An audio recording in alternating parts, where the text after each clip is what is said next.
Great. Well, welcome everyone, and welcome along to this Wellbeing, the Workplace and Productivity event hosted by the University of Glasgow in partnership with the Productivity Institute and the Royal Economic Society.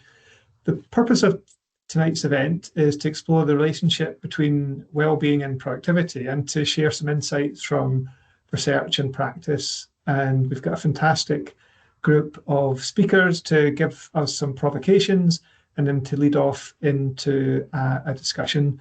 So I'm Graham Roy, I'm a Professor of Economics here at the University of Glasgow, and I will be chairing the session.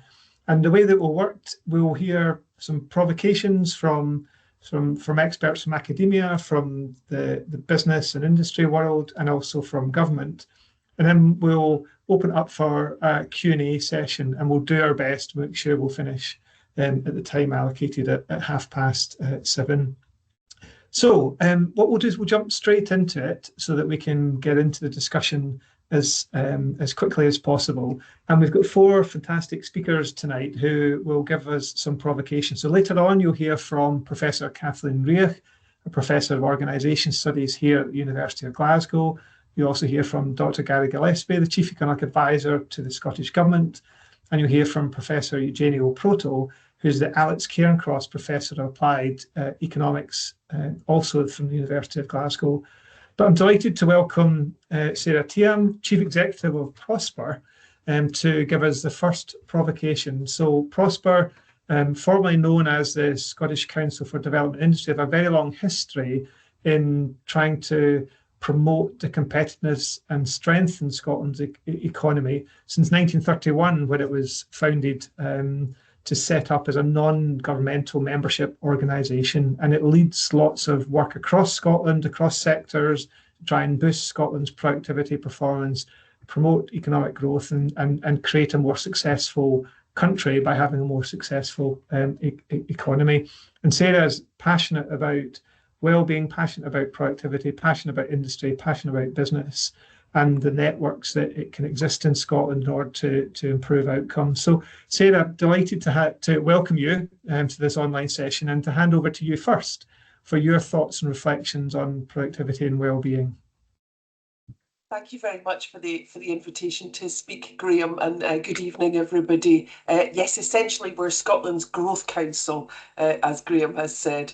So we meet at a time when the talk is of an AI bubble, doom loops in the economy and public services, and extreme weather and climate events. Our economy and society seem more polarised than before, and ahead of their budgets, our governments seem less certain about how to achieve sustained growth, higher living standards for all, and an affordable future. My provocation is that while businesses have been cause of some of the current problems for people and the planet, business purpose can be the solution. And I will do so because we've got the evidence, we believe, to prove it.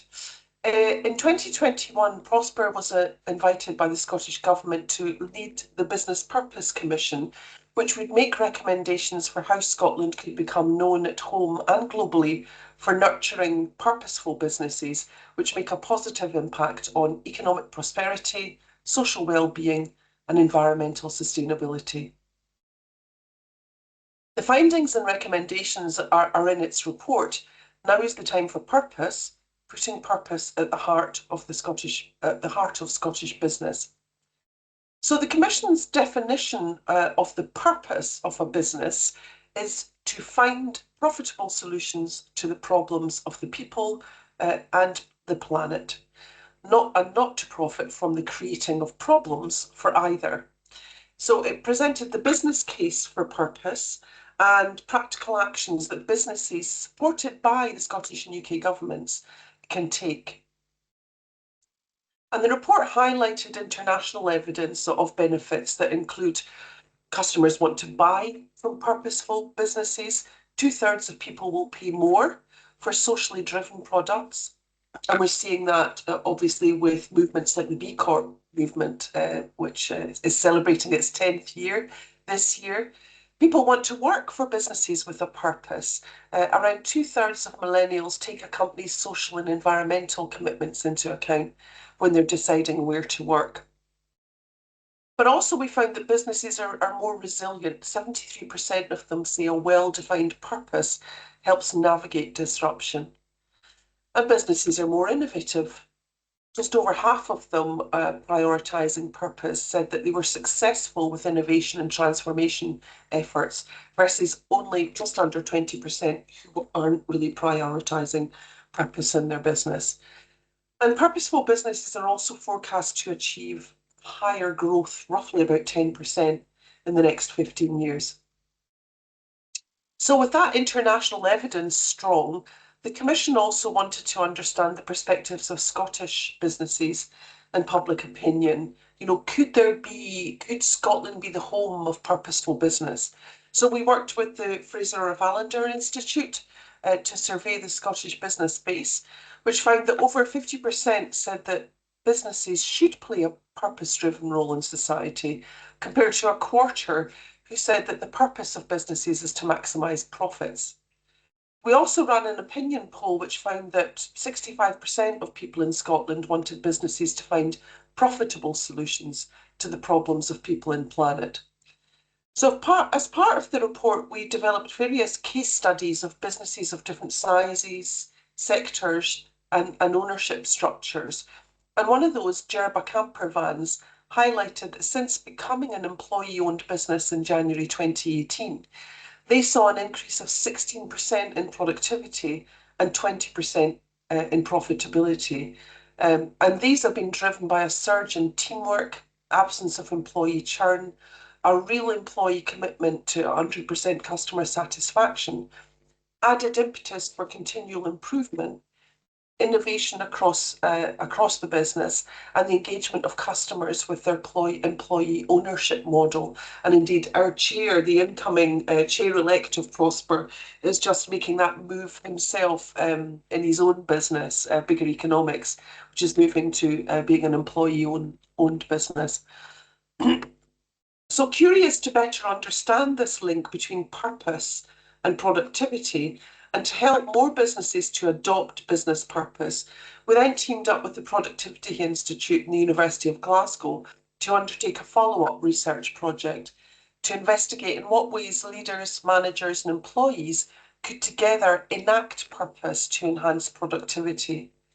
So the project undertook research with 4 businesses and 1 social enterprise in Scotland. And these organisations were at different stages of their journeys, different stages of their journeys in purpose, in business purpose. So they varied in size and sector, and each had their own specific experience of developing purpose and embedding it in their respective processes, practices, and relations. So properly taking a kind of 365-degree look at the business and embedding, thinking of being purposeful in everything that you're doing. So the report concluded that purpose can enhance productivity in relation to the more sustainable use of resources, fostering good working practices and good business relations. And these combine to support organisations to be more innovative, resourceful and focused. And productivity is enhanced through gaining efficiencies in the use of resources and reputable relations in business ecosystems, as well as increasing employee well-being and motivation and work that feels meaningful to people. And I think that I get that sense from the organisation, which is a not-for-profit, but it's a small business. Actually, the people that work for us really care about what we do, and the fact that our mission and purpose is about Scotland, trying to make Scotland a better place. So achieving such enhancements in productivity through purpose requires paying attention to a number of factors. So one is the sustainable use of resources. So that involves resource intelligence and efficiencies of processes and practice. Obviously, real opportunities around better data, using AI and tech in our businesses. Good and meaningful work which requires leadership with purpose, purpose-centred management and purpose-centred employee practices.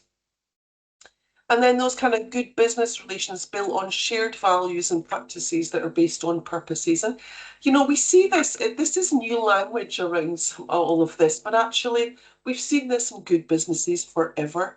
They take an interest in the jurisdiction in which they operate. They show up in the world in ways that other businesses don't. They invest in their communities. And all of that reaps dividends for them in terms of their bottom line. And when those three considerations are brought together in a continuous learning journey, businesses gain productivity benefits. And those benefits are aligned with the overall definition of purpose in business as creating profitable solutions for people and planet, as we've said. So given the large national economic benefits, the Productivity Institute echoed key Business Purpose Commission policy recommendations. So number one, developing a range of business support services and guidelines that can support businesses to develop what their purpose is and frameworks for undertaking business with purpose. And we're seeing quite a lot of movement with the Better Business Act, but I think embedding that in our business support ecosystem is something we both feel is important.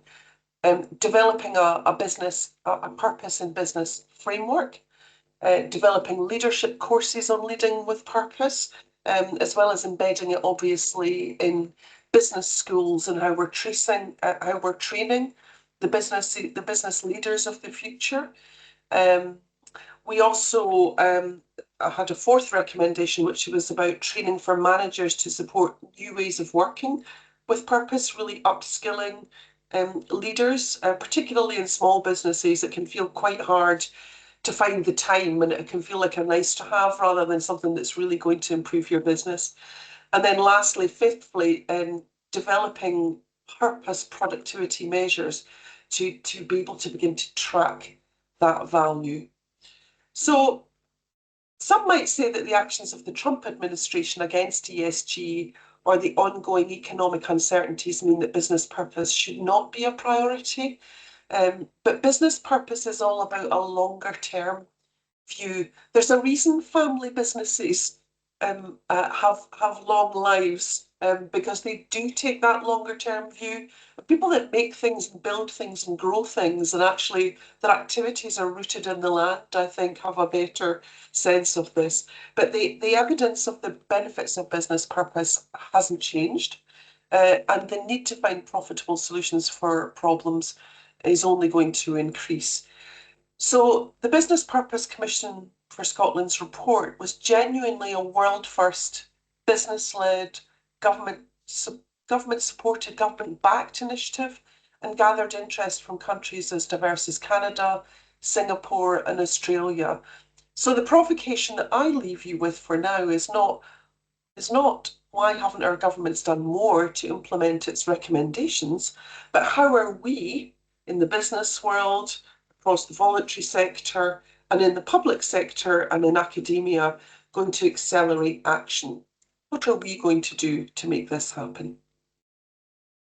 Great, thank you, Sarah. That's a fantastic kickoff to this session, and I guess so much of what you spoke about there, I think, gets to the purpose of what Prosper does and the history of Prosper as an organisation about purposeful connections across industry, across government, across different organisations to try and improve Scotland's economic outcomes and economic performance.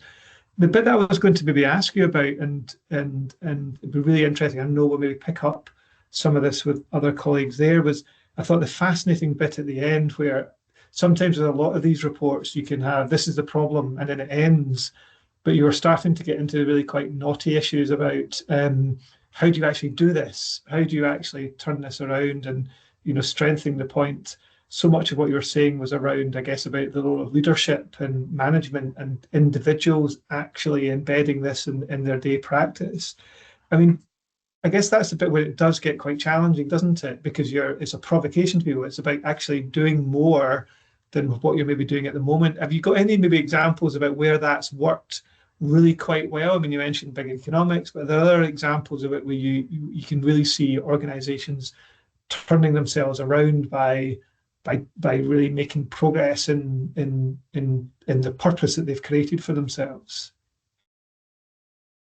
Yes, I mean, I think Gareth, my colleague Gareth Williams, who will be known to many of you, really was much closer to the detail on that. But I suppose I can only speak to my experience of. I mean, you know yourself what it feels like Yeah. when you walk into a good Mhm. organisation, and it kind of starts at the front door, doesn't Mhm. it? But there are so many different dimensions to it, and I suppose in a way, for me, much of this is just about kind of packaging up the same concepts in Mhm. quite new language, but taking that longer term, bigger picture. I suppose our philosophy as an organization and our purpose and mission is very much it takes all of us to build a successful Yeah. economy. And Mhm. actually, I'm really mindful of our roots in the 1930s, you know, a period, you know, historically with very many parallels to our own in Mhm. terms of this post-truth polarization Mhm. populist um, context. And actually, the real leadership required. Actually, I think COVID was a significant setback here because I think alongside that polarization, actually people have sort of slightly retreated into their silos. Money is scarce, and you know there's a little bit of a tendency for people to retreat into their silos and blame one another for what's going wrong. And actually, that is the very time that you really must come together and understand that each different part of that equation, business, government, third sector, academics, wider society, we've all got something to bring to that table. But actually, we really need um, to just be much better at working together. I mean, I think that ability actually to find win-win, not to kind of compromise, compromise is not the right word, but it's really about how do we identify win-win and Yeah. how do we move things forward rather than all blaming one another Mhm. for what's going wrong in the world. Mhm. But Mhm. Yeah. the That's, people that get it. mhm. I don't know how we engender more of that. Mhm. Uh, it's I mean I think those businesses who are obviously seeing the business benefits feeding Mhm. through quite quickly, and I think actually in terms of it's just a no-brainer in terms of attracting and retaining talent Mhm. and customer base and so on. But we also came across quite a lot of purpose washing Mhm. and Yeah. using the right language and Mhm. Yeah. really not doing the hard yards of this. So Yeah. sorry, that was a That's long and great. probably And it not might be something that, particularly insightful. yeah, but I think that's the sort of thing I guess that we'll pick up in some of the discussion about how do you actually turn this into real kind of action. And I know that Gary will probably talk a bit about some of the work the government are doing around fair work and really pushing that as well. So we'll come back to that. So that's a brilliant first provocation to get us up and running. So what we're going to do next is hear from our second provocation, and we're going to switch more an academic focus. And I'm delighted to introduce my colleague, Professor Eugenio Proto, who I mentioned is a professor here at the University of Glasgow, but also widely regarded as a world expert in well-being and happiness and how people respond to incentives, and how they react to different behaviours that can then have impacts upon the economy. So Eugenio, delighted to welcome you along to this session, and I think you're going to share a couple of slides to walk us through some of your insights. I think you're on mute, Eugenio. Come off mute. Thank you, Graham, and thank you for your very kind presentation. Um, the, we started this research now 15 years ago. It was with Andrew Oswald and Daniel Groy, and we asked a very simple question, whether happiness, good mood, whatever you want to call it, increase productivity. Now, if you look at the graph, this slide I'm showing you, we'll see that firms which have a better, which are better, that where same employees consider a better place to work, have increased their value 3 times, while typical Standard & Poor 500 company has increased from 2008 to 2014 more than about 2,000 to twice. From that we can say, oh, fine, firms where people feel better have grown more. However, it is notoriously difficult to understand the direction of causality here, as we all know. I mean, clearly, I cannot. Can I navigate on the slide? I don't think I can. At least I cannot see that. Okay, but what is the causality here? It's very small now.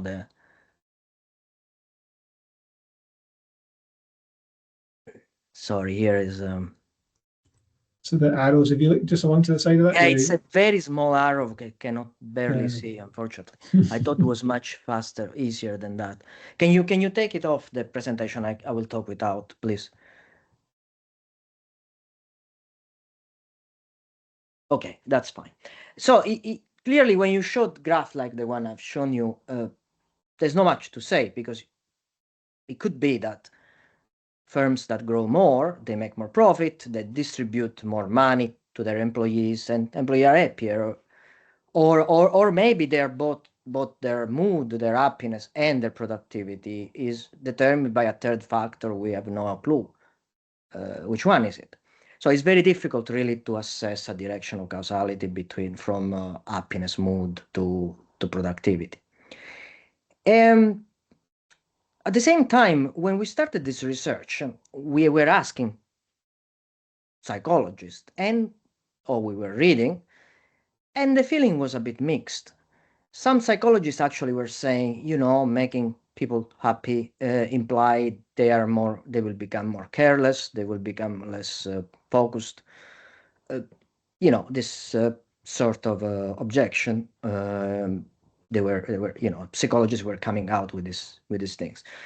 So we felt that it was good to start at some point, okay, this research, and we decided when you don't know where to start, the best place to start is the laboratory, okay, the behavioral laboratory, like the one we just established at Glasgow. And we did something very, very simple in the laboratory, effectively. We did several experiments. That probably the most iconic was the one we showed them a funny clip to the student, to the people participating in the experiment. One group randomly selected were shown a funny clip, and by a stand-up comedian. At that point, the most famous was Bill Bailey, and we chose Bill Bailey. Actually, we were in England, so it was really English mood, English humor, and we select a group of English students. And the other group, nothing, or placebo clip. And it turned out that effectively students enjoyed Bill Bailey, and they effectively, in the end, reported higher level of happiness. So the cue worked, okay? The treatment worked. What about the productivity? Well, the productivity increased considerably, increase of 10%. We measured the productivity by simple tasks. There were 5 two-digit addition to do some bit more intelligent test. Simple things that you can easily measure. And it turned out to be better, 10% better. People were exposed to Bill Bailey. They produced more. We also ran other experiments similar to that.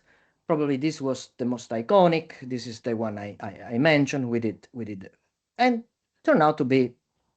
We wrote the paper, and the paper was very successful. Academically successful, was published in the Journal of Labor Economics, which is a bit surprising because Journal of Labor Economics is a very nerdy economist journal, okay, published at University of Chicago. This is nasty people. But still, they decide to publish this paper. And yet a lot of impact also in terms of policy. Actually, I've read a few somewhere on that the establishment, the so-called happiness manager, is followed by this paper. There were also other experiments which were more onto a more afterwards.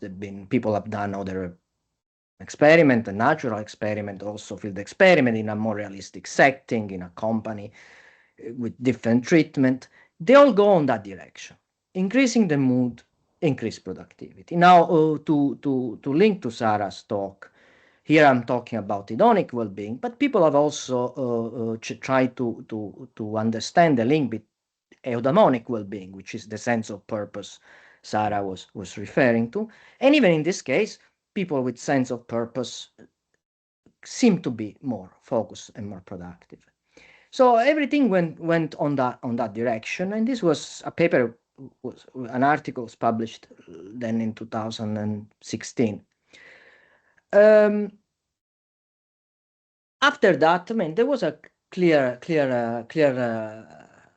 people accepted this idea that if you put people in a good mood, it's good for everybody. Now, I want to finish this provocation with a provocation of the provocation. So I like provocation so much that I want to make a provocation to my provocation. How far we can push this? Is it so that if we really create a group of elated people, the productivity goes up even more? Or there will be a point where people need a bit of pressure to work harder. And clearly pressure is not really conducive to good mood, okay? So how far we can bring this? And this is an open question, which I am trying to address these days. And I think it's a good way to closing down this small, short speech. That's brilliant. I mean, that's great, Eugenia, and fascinating. It's a brilliant experiment, isn't it, about how people respond to it. I mean, one thing that struck me as you're saying is, and whether there's your work or other people's work is developing, is it in around, I can see a scenario where everybody is starting off and you make one group happier for a short term and their productivity improves over the short term. I guess in what this is you're alluding to, where what Sarah was doing was that you're actually trying to improve well-being or happiness all the time. And does that have diminishing returns? Does that have a potential challenge? How do you keep giving them Bill Bailey clips to keep them happy? And at what point do you run out of Bill Bailey clips and you have to move on to another comedian who's maybe not as funny? So so I guess that's the question about, I think is quite interesting about productivity. How do you keep that momentum going? Yeah. And is there any evidence about whether that is a problem or not? Well, we addressed this in the same paper we published, the first paper, because clearly referees or also people attending to the seminar were raising the same thing.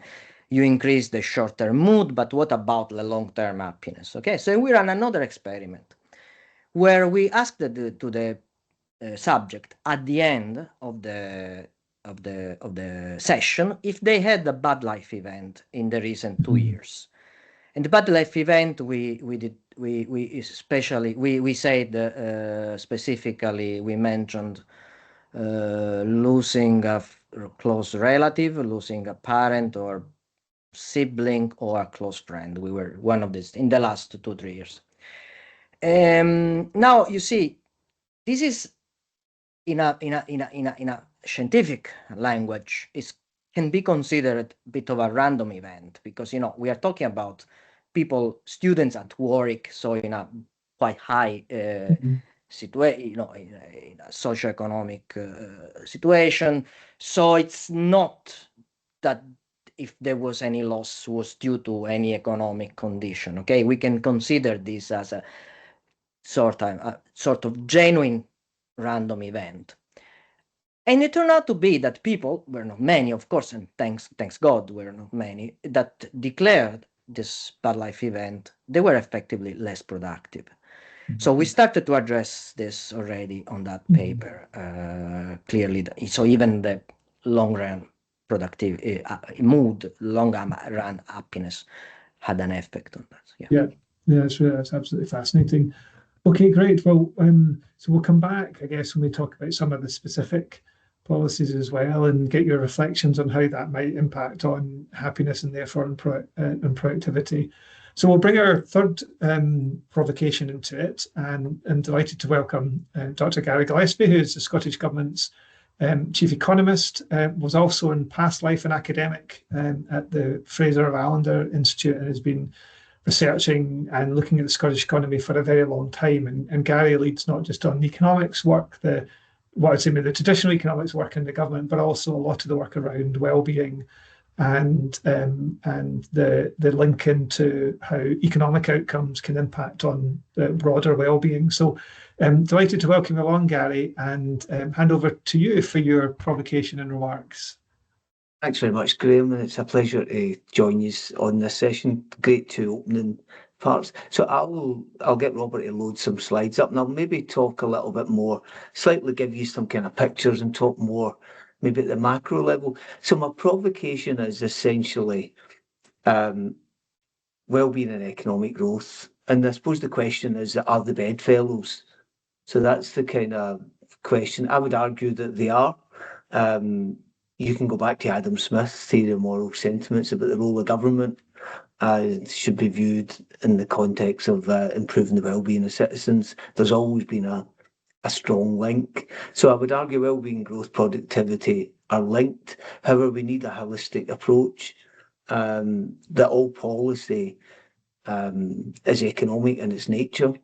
And sometimes we need to look beyond the kind of traditional drivers of productivity. So we readily consider investment, innovation, skills, entrepreneurship, regulation planning, all of that. But actually, sometimes we need to look beyond that and look at maybe some of the social aspects, social cohesion, communities, the kind of role of business, purpose of business, as Sarah touched on, housing and other enablers.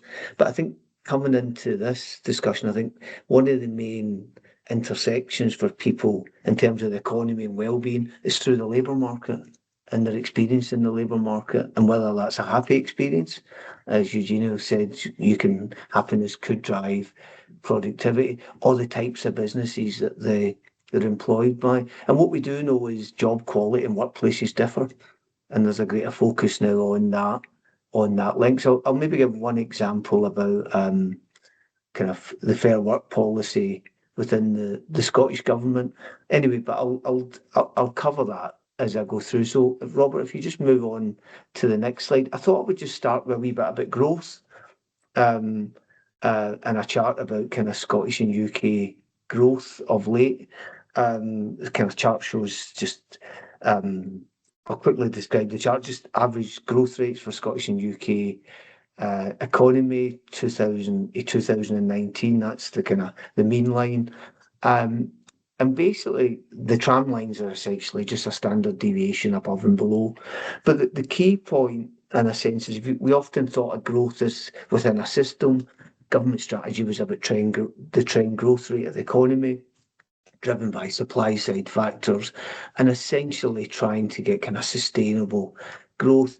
What the chart shows you is essentially we've had two shocks over that period.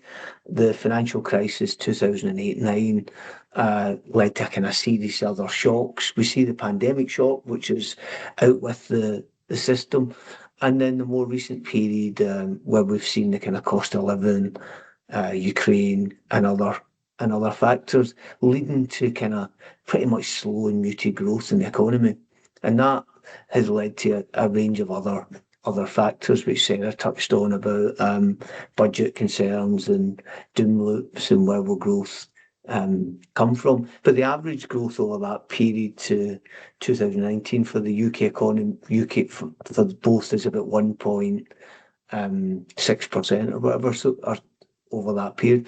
If you move to the next one, the drop-off is more stark when you look at productivity. So I've kind of split this into two parts, if you like. So you can see, if you kind of look at the financial crisis, roughly 2008-9, you see the red and blue dotted lines. And basically the UK economy for the 10 years, 1998 to 2008, grew by 1.8%. So labour productivity output per hour worked. In Scotland, it was lower at 1.4%. And then you see post-financial crisis, UK drop off quite significant to 0.4% per year. Average annual. Scotland drop off there as well, but not as extreme to 0.8%. So the context of growth and productivity being pretty muted, I think, is part of the backdrop to why I would say Scotland's approach to the economy is maybe broader than the kind of traditional growth drivers that we would normally reflect on.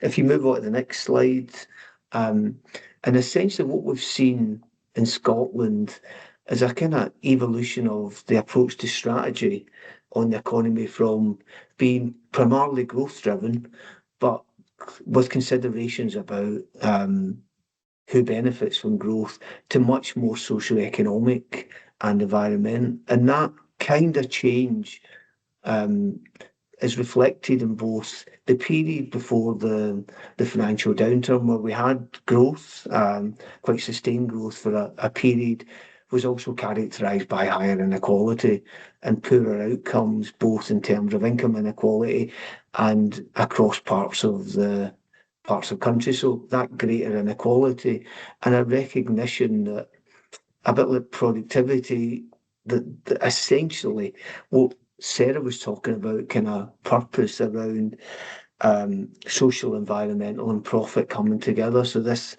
idea of bringing these things together is really important. So we kind of so much more socioeconomic. The National Strategy for Economic Transformation recognises that we're on a 10-year journey. We need to address societal, environmental, but the wellbeing is also about businesses as well. And when we talk about focus on living standards, inclusion, sustainability, we're talking about a kind of fair, green and growing economy. But central to that is growth and productivity. But I think the difference is it's more about the nature and quality of growth now, rather than growth, the rate kind of per se. So if you got the next one, Robert, this takes you on a kind of a broader view of the economy, and maybe a slightly broader view than traditional economists would think about. If we were thinking more about productivity and growth, we would focus on that outer ring. So we usually talk about kind of globally traded sectors, high productivity sectors, export sectors, the sectors that are internationally competitive, and they're often seen as the drivers of the growth. But I think increasingly we're seeing evidence of the inner circles being, and inner dimensions of that graph being equally as important. So foundation economy, services that we need in areas, retail, hospitality, health services, sectors that employ a lot but tend to be more local.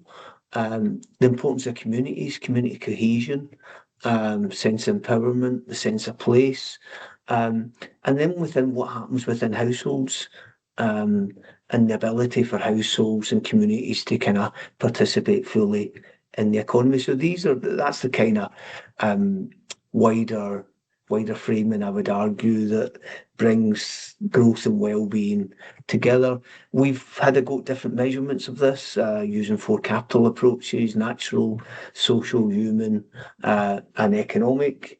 And that kind of envisages this kind of wider view. If you keep going, Robert, with the charts, so that takes you a broader view of measurement. So what is success in the economy? This is an example from the Wellbeing Economy Monitor, which tries to put indicators around the different capitals. We also have a national performance framework. We have different metrics for our National Strategy for Economic Transformation. But the point of this is really thinking about the interaction of the economy with people's lives and what it actually matters. And as Sarah said, to kind of people and planet, how does it actually feel in terms of the economy? So that's kind of the backdrop, if you like, around the arguments. I'll maybe give a specific example next, and then come back to the kind of provocation where I think we see things. If you go to the next slide, so as part of as part of NSET, I found this diagram in our 2022 strategy, and the diagram's not important in the sense that it just shows you that obviously in this example, kind of productivity, well-being are linked, and there's a kind of causality and there's kind of a circular kind of link to it. So if you go back to productivity and well-being, I would argue that essentially productivity is like a chain. It's influenced by a number of factors, and essentially it's only as good as the weakest link in the chain. And actually, Sarah touched on silos and people retreating into silos. I think within government that's a challenge for us. For most of the big issues that we deal with, we need a whole system approach. We need a join up between within government, with external partners, with business, with other forms of government in the third sector. And our First Minister, I think, would describe his 4 priorities, whether it's eradicating child poverty, sustainable economic growth, the net zero transition, or having sustainable and high quality public services, is all being interlinked. And actually, and it kind of makes sense when you come at it from a system perspective. But what can be challenging, I think, is in a sense, is often the solution is not maybe the solution that you would expect.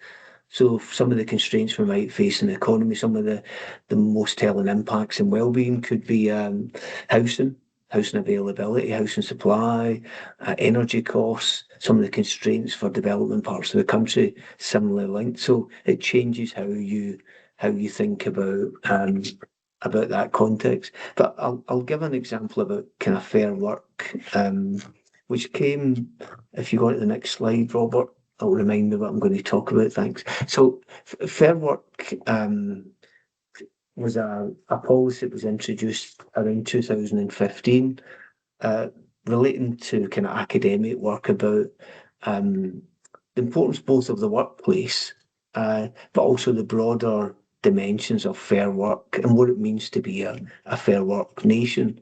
So we've got the Fair Work Convention published a report just earlier this month where they benchmark Scotland independently.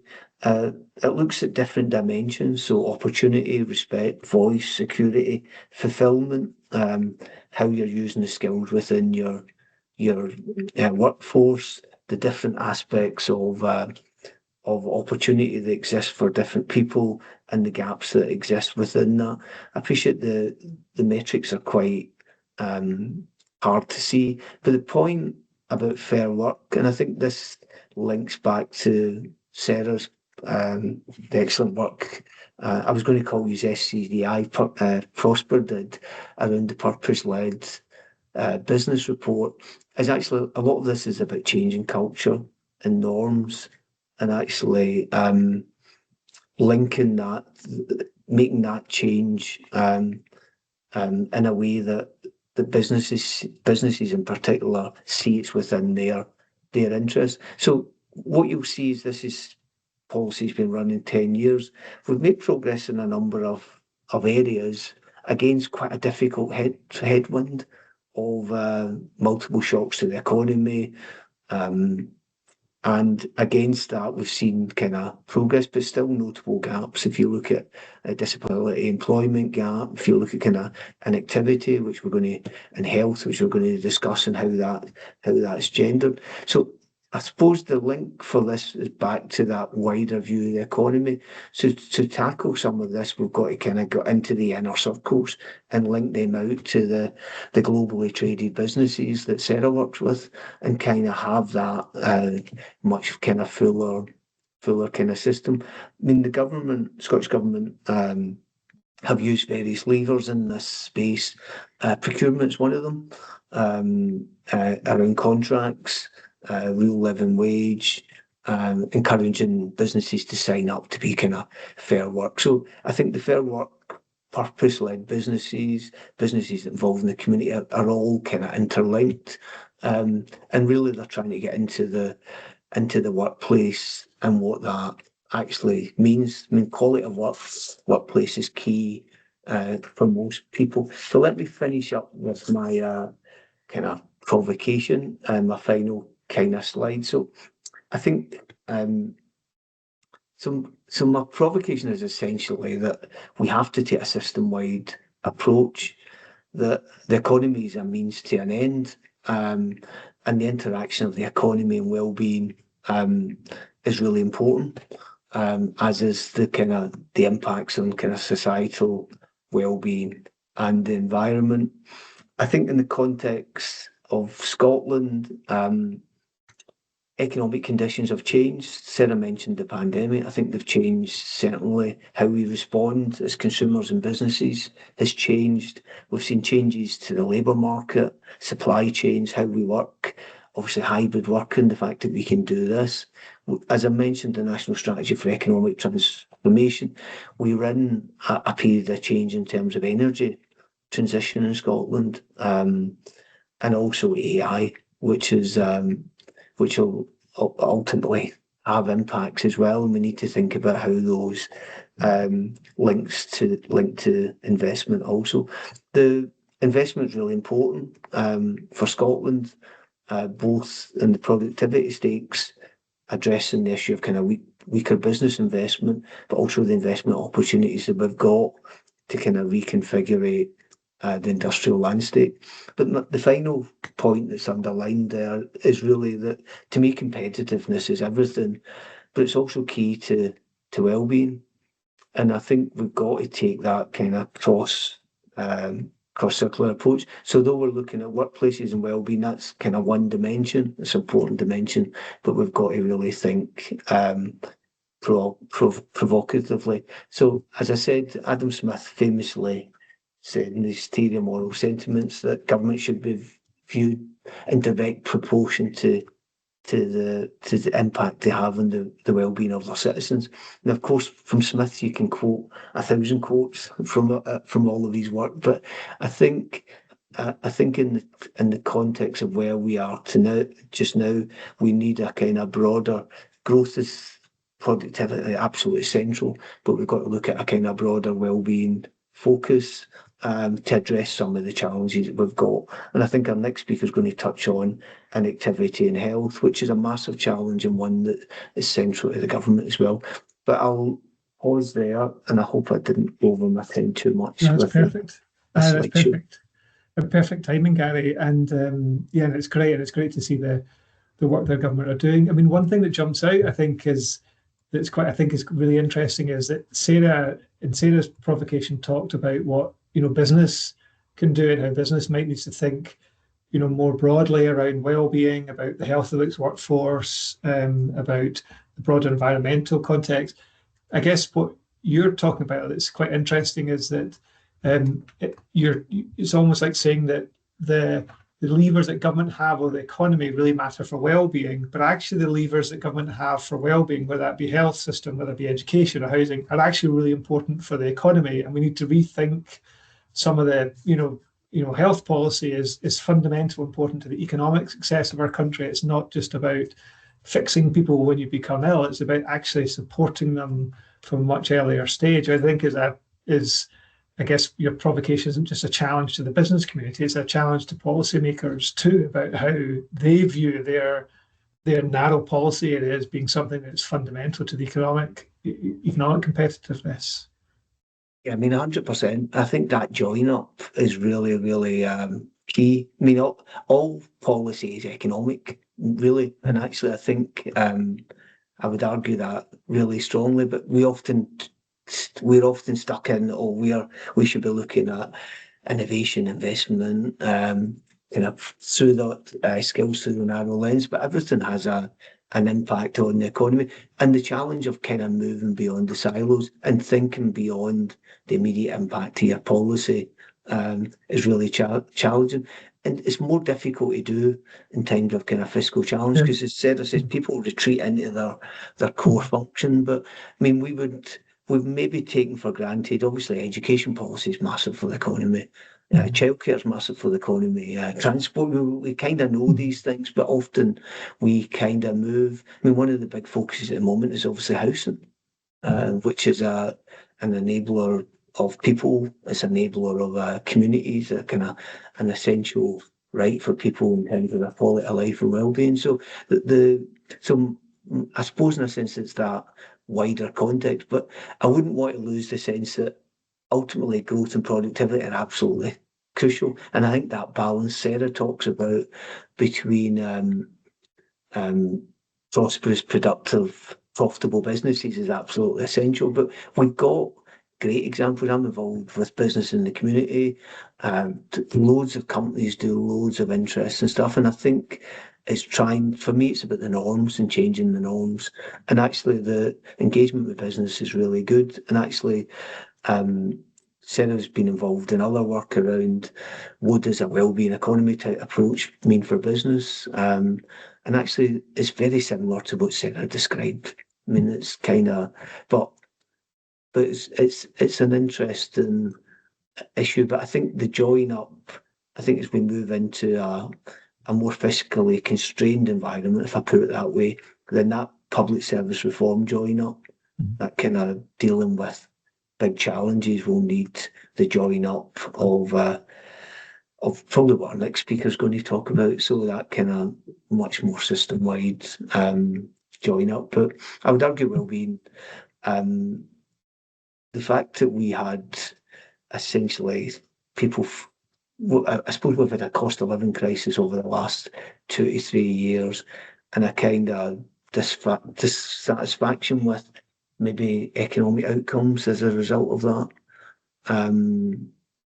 Kind of makes it kind of makes you focus more, I think, on living standards and wider things. But I will pause there and we can move on. No, that's great. Yeah, Gary, you and I probably studied at the time of the nice decade, and we abolished boom and bust, and everything was fine, and it was great. And since 2008, it's been one crisis to another, which again is a new normal, and that makes policy making that much more difficult. So that brilliantly sets up our final speaker, who's going to give her provocation. So I'm delighted to introduce my colleague, Professor Kathleen Rea. Kathleen is a professor of organisation studies here at the University of Glasgow, with a particular focus on looking at inequality and in the workplace across the life course, and has done some fantastic work with public agencies, with businesses. She's the UK delegate for the G20 engagement group, and is also a visiting professor at the Monash Centre for Health Research and Implementation in Australia. So, Kat, delighted to welcome you for your remarks and provocation. Thank you, and thanks to those who I follow, and I think they really work well together, because my provocation is really concerned with productivity and really that challenge of worker health and unhealth, and in particular, can we actually agree on what good enough health is at work? Because I think that really sits at the crux of the health crisis that we're facing in the economy at the moment. And I present this in the shadow almost of Charlie Mayfield's Keep Britain Working final report from the UK government. I actually put this in the chat. I think it's really vital reading for anyone involved in thinking about productivity and wellbeing challenges in workplaces and policies today. But what we really see in that report, following a quite extensive 9-month consultation period, is really quite confronting statistics around the economic consequences of poor health at work in the UK. So it mentions employers facing an estimated 85 billion a year in lost outputs and the costs of ill health, and further health-related worklessness potentially costing employers around 6 billion each year. And then we also know at a national level, the UK faces a pretty unsustainable annual cost of around 212 billion from economic inactivity due to ill health. And that represents around 7% of the GDP, if we're putting it into context.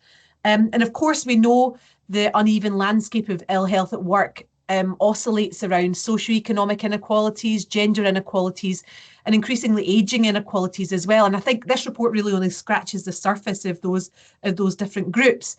But the solutions we see proposed in the report and the subsequent discussions that are starting to emerge at a Four Nations level that are currently happening are themselves actually not radical, and they've long been called for. So we see Mayfield discussing occupational data needed in terms of that kind of high quality data that Sarah mentioned, and also including things such as a healthy working life cycle standard that informs evidence-based practice of what actually works in workplaces to improve health, and also more accessible and non-clinical workplace health provision. And the idea behind that is that it will be paid for by employers, but there'll be some costs that can possibly be offset through tax relief. Now, I think, when we're thinking about work health and productivity, we know that this is going to require significant investment to stem the tide of this, and it's going to take time to show that impact. And that's always a hard sell in any election cycle, and especially so in fiscally constrained times. And I think picking up on Gary's point there is that, to help support that, we need to think about how we measure economic productivity in ways that is actually sensitive to those broader considerations of health. In addition, however, and for me, as a professor that's concerned with workplace dynamics, and in particular, what we might see is the butterfly effect that these in everyday local interactions and workplaces can have on broader trends. There are real fundamental social and cultural challenges that really need to be addressed at the same time in order to reverse the tide on this crisis of workplace health. And these pivot around challenges around, for me, who decides what good enough health is? And in turn, how do we imagine a mindset and a set of practices and policies around what good enough health is that link into what good enough productivity is, or what might be? Now, I think before I set up, what this might look like, it might be useful to briefly explain what I mean by good enough health, because that in itself can be quite a controversial term. And the way that I use that when I'm talking to businesses, or I'm talking to policymakers or students when I'm in the classroom is thinking about the work of Donald Winnicott, he was a psychoanalyst, but also a key name in developmental psychology. And he talked about the idea of good enough mothering.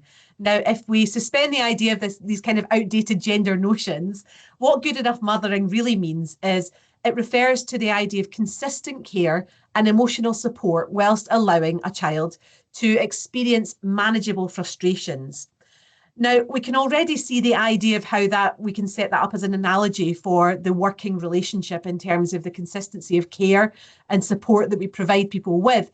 But also this idea about experiencing manageable frustrations is really fundamental to the story of reversing ill health, because it picks up on not just assuming perfect health will ever be the case for any individual, but also it requires us to respond to ill health at work when health by its nature is disruptive, it's taboo, it's confronting and unpredictable as well. And that has these real impacts about how people talk about health, how we think about health policy and practice at an organisational level and a national level as well.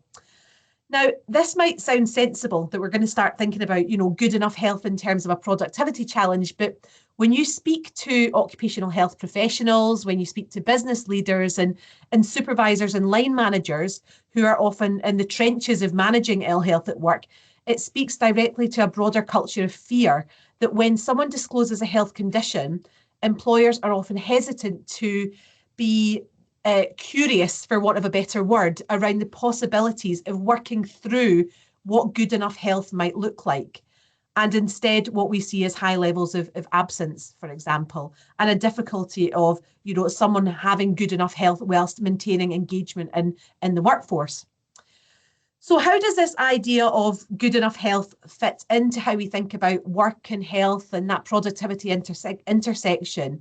And how might we start considering what good enough health is? And I'm going to suggest 3 ways that we might begin to do this in terms of thinking about those productivity challenges around health and well-being.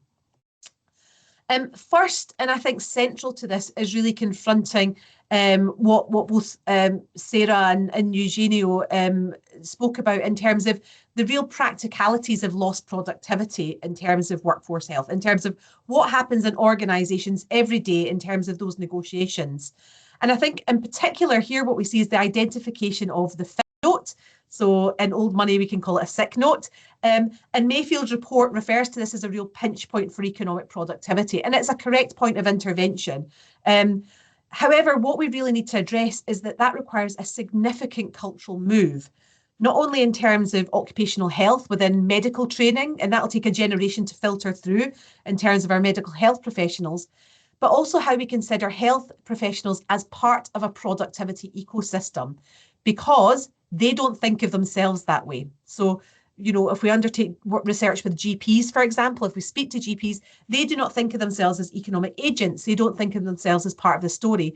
In fact, the research I've undertaken with GPs suggests that they actively distance themselves from having an identity that's attached to some kind of economic imperative, even though we know that they sign off around 10 million fit notes each year, and around 93% of them are around people not working and people who can perhaps be engaging in work, but they often don't see them due consultations.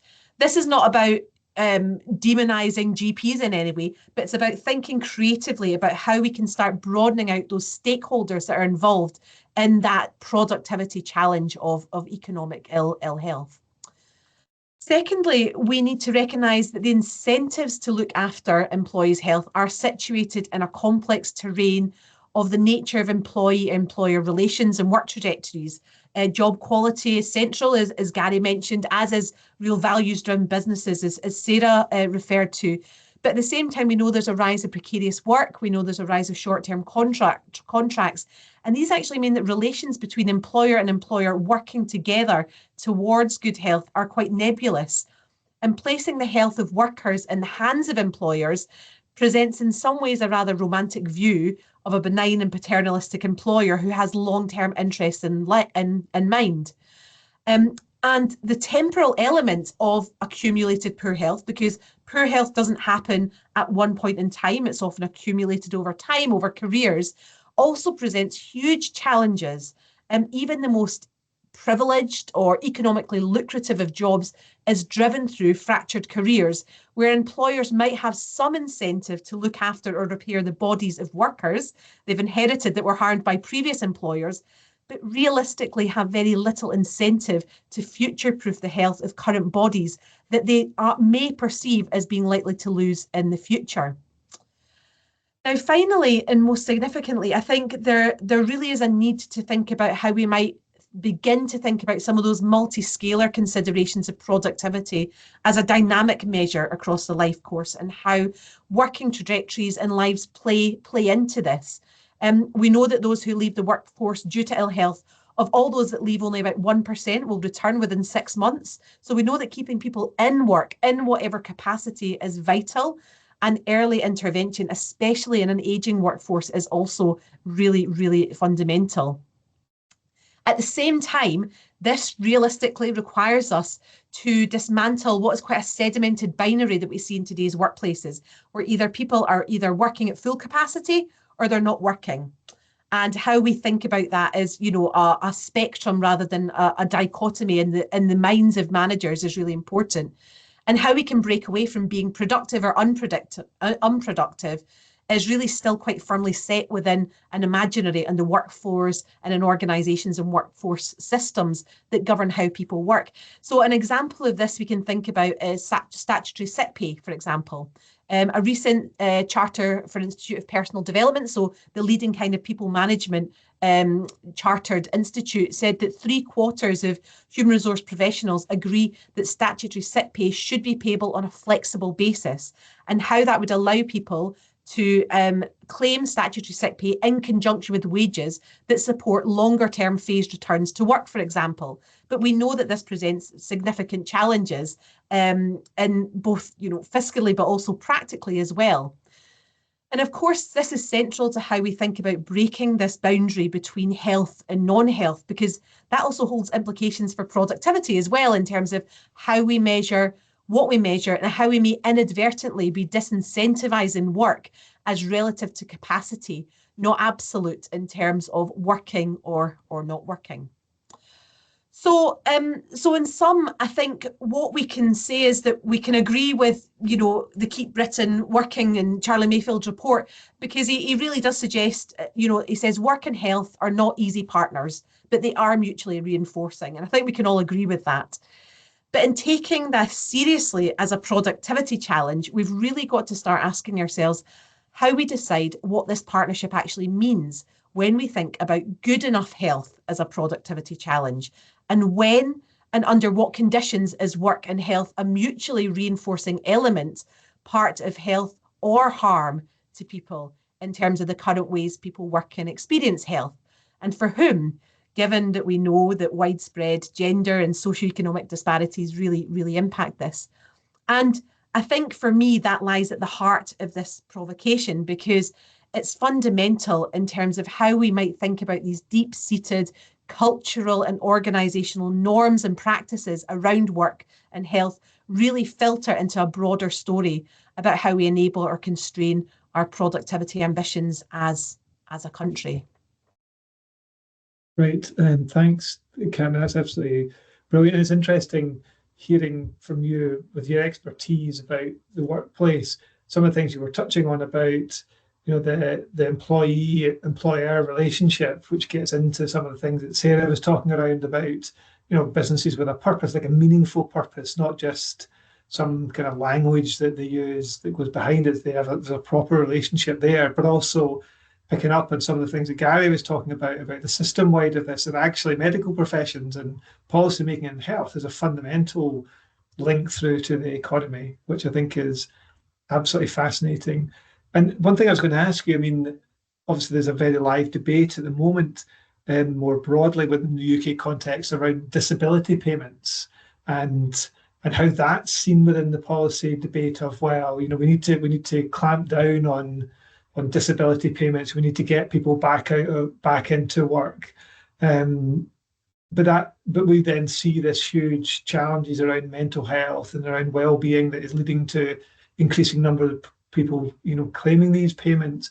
And it just strikes me as that's a one really tricky, quite, complex area that gets to the heart of some of the issues you're talking about how do you encourage people and support people back into work, but also dealing with the underlying health issue which people are dealing with. Yeah, I mean, I think, I think those broader, some of the catcalling that goes around, who's worthy and who's not of payments is probably for a different for a different webinar. But I think what we see in terms of this increased contention around disability is, the way that occupational health is set up, the way that workforce health is set up, is structurally and quite a traditional model. So it's actually, we know it's set up on the idea of kind of like usually a male manual worker who has illness that can be traced back to a particular injury, for example. And we can see that, for example, in the workers' compensation systems and how that's set up. And I know there's been work going on around that. The way that we think about occupational health and the way that we think about health and work is really actually the systems aren't set up to manage both illnesses such as mental health, but also illnesses that we're seeing that are emerging. So one of the key aspects, the legacy of COVID, is that we have what we would call, ambiguous illnesses. So we know that long COVID exists, but we are potentially sitting on a health crisis in terms of a health time bomb here, because we don't know how working bodies are going to be affected 20, 30, 40 years around. And I think the question there is, how do we actually imagine a system that not only is robust in terms of supporting the health needs and the ability for people to work in the capacity that they are able to work in, and recognise that being dynamic, but also how do we actually future-proof a system around workplace health and the economy that allows us to be proactive and preemptive in those health conditions that we actually don't know exist at the moment, and that are going to have potentially seismic impacts on the workplace. And as all the speakers have said, I mean, this requires a partnership approach. This is a kind of multi-scalar challenge here. And it's not the time, as Sarah said, to kind of be pointing figures, because it's going to affect everyone, and it does need that kind of multi-scalar thinking. Yeah, great. That's brilliant, Kat. Well, we've got time for some questions. So if people on the call want to put some questions into the Q&A, and then I'll be able to pick up some of the questions and ask colleagues if you've got a particular question for one of our speakers, and please do ask. While we're waiting for for questions to come in. I mean, one thing I'd like to, I guess, throw open to all of you is, I think everyone's spoken really eloquently about the broad strategic challenge, the kind of the system-wide element, the different links in the system we have that pull everything together, and there's no simple solutions. I'm going to ask you the really difficult question. What's the way into this? Like, I mean, so if we know that this is the issue, if we know this is the challenge, what's the most effective way into it in terms of policy? So Eugenio gave a really great example of one specific example where this had an impact. I'm not suggesting we go around playing Bill Bailey videos to everybody at the start of a morning, but it's a good example of one where there is something you can do that has an effect. And I'd be really interested to think about, from your perspectives, what would be the way that you would start to do this, respecting the fact that it is this really complex and it's a system-wide element. How would you get into this as a starter? And maybe I'll come to you, Sarah, first of all, because you started to allude to this in terms of some of the stuff around businesses getting a purpose as being one way into that. But maybe it would be good to maybe think about, well, what would be the measures that you would encourage either businesses or government to take in order to make the first steps on and linking up productivity and well-being? I loved Kathleen's kind of point about, and it was specifically in this kind of boundary between health and non-health. And actually, as you say, thinking about a complete system, but gosh, where do you begin with this, don't you? But I suppose, I mean, our starting point, and actually I posted it in the chat as well. So we had done a little bit of thinking as well about, healthy working people, and actually businesses really beginning to understand that they had to do something differently because of how much this was costing them. And actually, and I love this idea of a fit note rather than a sick note. But as you see that, it really is breaking down these barriers, and it won't surprise you to learn, of course, the major finding of our work on healthy working people was it requires all of us working together. So, but my starting point would always be speaking to businesses and finding out how they have gone about trying to do something differently. We'd sort of set out the kind of opportunities for action for employers and government around flexible working. So investing in management training to better support employees, inclusive recruitment practices. We also, I think, identified opportunities for action on investment to improve access to mental health support, and solutions to increase awareness of existing occupational health support services. So we're just some of the very, very basic things.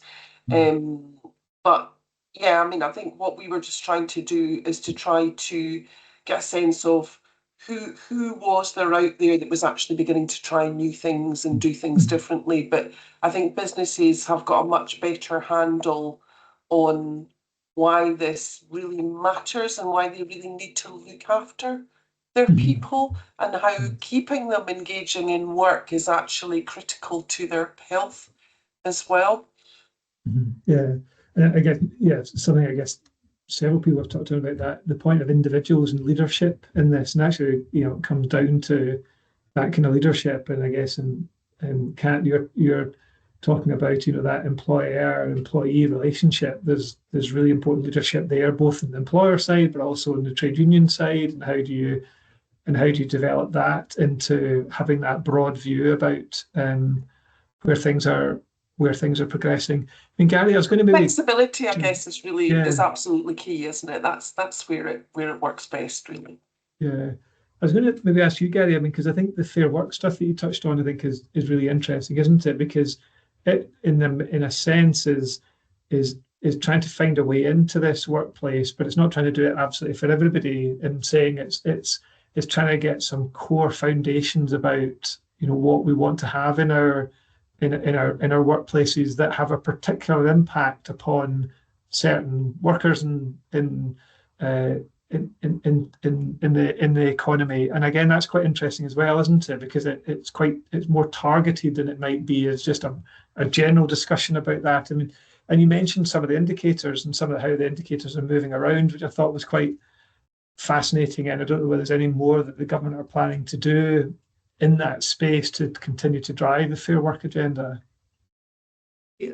I mean, I suppose Fair Work's a really good example. I think for any of these big challenges, the way into it is in essentially picking one or two or three areas, and I think being driven by the evidence and the impact, and then bringing people together. So the Fair Work is basically evidence driven. There's been a lot of academic work, and actually Scotland's kind of benchmarked against what would be described as other Fair Work nations that do better. So it's about that kind of broader labour market or broader kind of outcome across that piece. I suppose the challenge is how do you engage? You can't engage everybody all of the time, and that's a challenge across the piece. I think for us within, I kind of touched on the kind of First Minister's 4 priorities, but if you take something like even eradicating child poverty, government won't do that on its own, but you can bring together the constituent elements of what actually, which include benefit, childcare, caring, opportunities for participation, support. I mean, it's all, so you can start to bring things together. Similarly, Kathleen's touched on that. An active, I mean, one area we've looked at there is kind of this notion of transition points where people move into an active role, and essentially whether it's younger people, whether it's workers, and actually looking at where we think our maximum kind of intersection point is. And I think what we know is the challenge is long-term sick, and we know over 50% of those are in an age group 50 to 64. So that tells you we're losing experienced workers at a point in time. Kathleen's, and once they become inactive, the chances of getting them back are really, really slim. So just keeping them on that other side, keeping them, you'll get a 50% chance of returning into work within a year if you're still unemployed, if you were unemployed, but inactive, it drops to less than 4%. So I think, but going back to your Fair Work, I think Fair Work's really interesting as well because it's getting into some of the low pay sectors. This notion of kind of sexual bargaining, social care, retail, what would it mean for those sectors? And you could argue, or I have argued in the past, that maybe at some points labour became too cheap and plentiful. And actually the challenge of labour being more expensive actually links to productivity and how workplaces use labour and the extent to capital alongside that. So there's, and I think we're in a period of real structural change, and I think we'll see change in those sectors. But those, what we describe as maybe low productivity sectors, will become more important as we go forward, as we deal with ageing and the societal issues that we face. So there's going to be a big challenge, and a big challenge for training the skills. But going back to your question, where do you start? Take 3 or 4. And it's got to be cross-cutting. The work we do in Inactivity involves Public Health Scotland, involves Carers Group, involves SERA, the business groups, organisations, it involves health practitioners. And you've got to kind of have that system. And we're trying out pilots in areas, and occupational kind of health is absolutely central to that. Yeah. And building, I want to maybe bring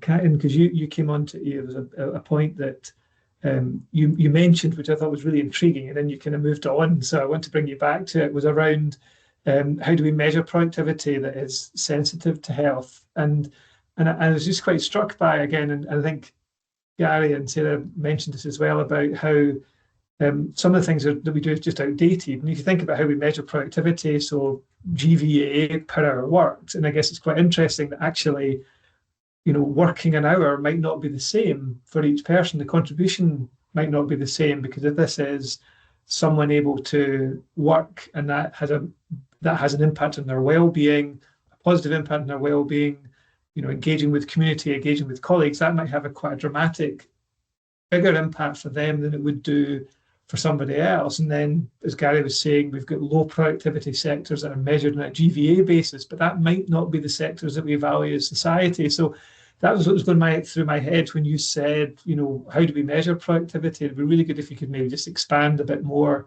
what you mean by that. I mean, I think I'll leave it to the economists to work out the kind of technicalities of it. But I think for me, one of the ideas around how we measure productivity is how we enable that to happen in the workplace. So if I give examples, so we did some work with NHS Scotland and the Scottish Government around menopause and menstrual health. And one of the kind of aspects that came up there was how we think about productivity of an individual. Now, what we know, and Sarah touched upon this, that flexibility is key. So some individuals, if you have a nurse, let's say, and this is an example, who doesn't feel that they can work a 12-hour shift, but they can feel that they can work a 9-hour shift. But the systems in place don't allow them to work a 9-hour shift. So what happens is that individual is now off for the complete 12 for the 12 hours.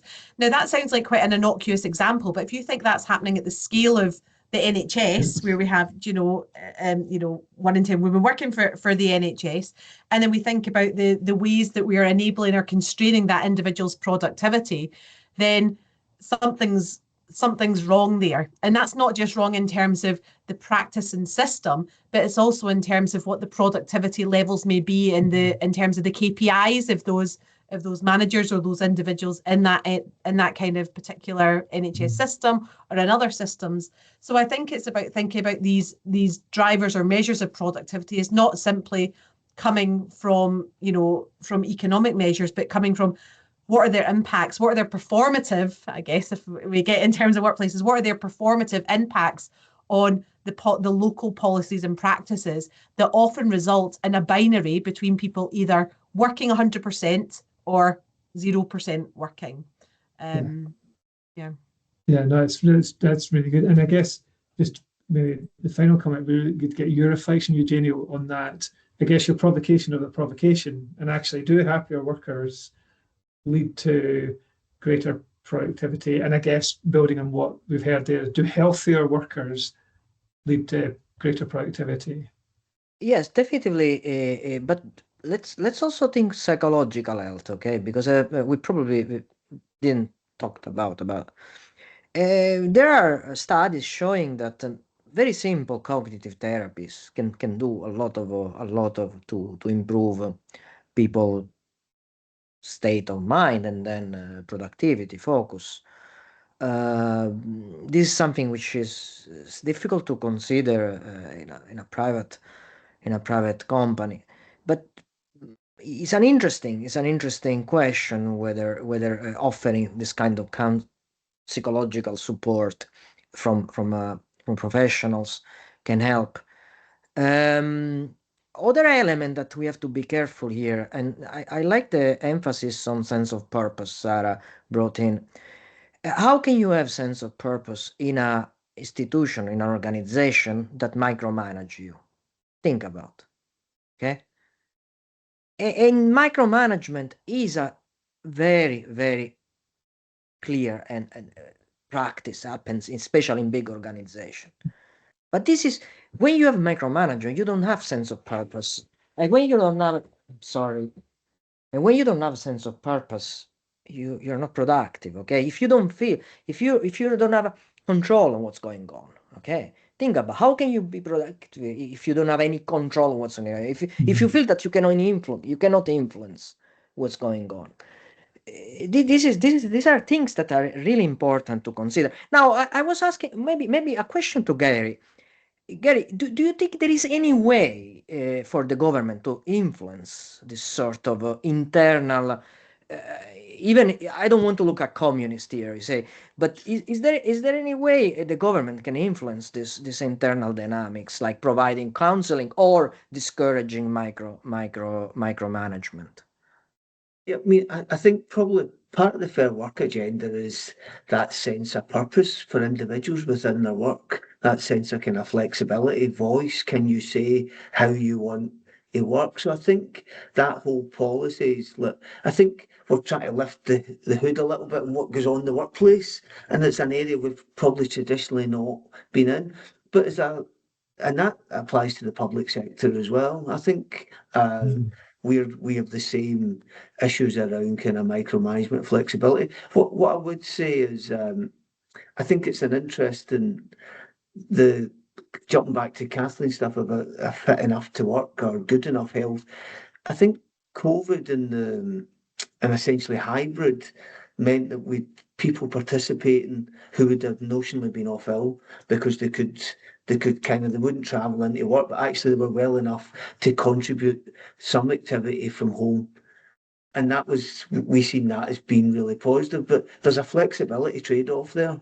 And that depends on your management, your own commitment. And I think there's a potential for some of that to be lost. And I think the other point I was going to make about the employers providing health, there's probably an externality there in the sense that they're doing something where they don't capture all of the value. So there's a wider societal value, and there's probably a role for government in that as well. Though we need to be careful, government has to be a partner, but for similar reasons for how we support other activity. But definitely government has to try and influence that type of activity. And I think a lot of this is about culture and norms. And I think what Sarah does with our networks and stuff is good practice in one business. People look at that success of that business and replicate that. So it's more business to business than government, but government certainly, the Fair Work agenda is really about that. Well, that's great. Well, we've managed to use up our full 1 hour and a half, and I'm sure we could keep on chatting for a bit longer. There's always a risk to run an event where you bring together government connections to business, and even a bigger challenge, you bring in two different disciplines to pick up a topic. But I think we've had an absolutely fascinating conversation about, I would argue, probably one of the biggest challenges that we face as an economy, and how we link people's health, people's well-being, people's happiness to better economic outcomes. And equally, how do we get an economy motoring that is delivering better outcomes for the people who live and work here and who are dependent upon a successful economy. So hopefully it's the start of an ongoing conversation. And I think bringing these different viewpoints, different reflections, is something that is exceptionally valuable. We are going to be sharing the recording of this so people can access it and look at it back. And I do encourage everyone to look at the outputs that have been shared, both from Prosper, from the government, but also the academic outputs as well, to learn a bit more about the issues that we discussed. And before we go, I just would like to thank my colleagues at the University of Glasgow, Professor Kathleen Riach and Eugenio Proto, also my colleagues Robert Davies and Suzanne Nakanendu, who've helped to set up this session and organise it for us, and also our guests, Sarah Tiam from Prosper and Gary Gillespie from the Scottish Government. Thank you, everyone, for your contributions. Thank you all. Thank you. Bye-bye. Thank you. Bye. Bye.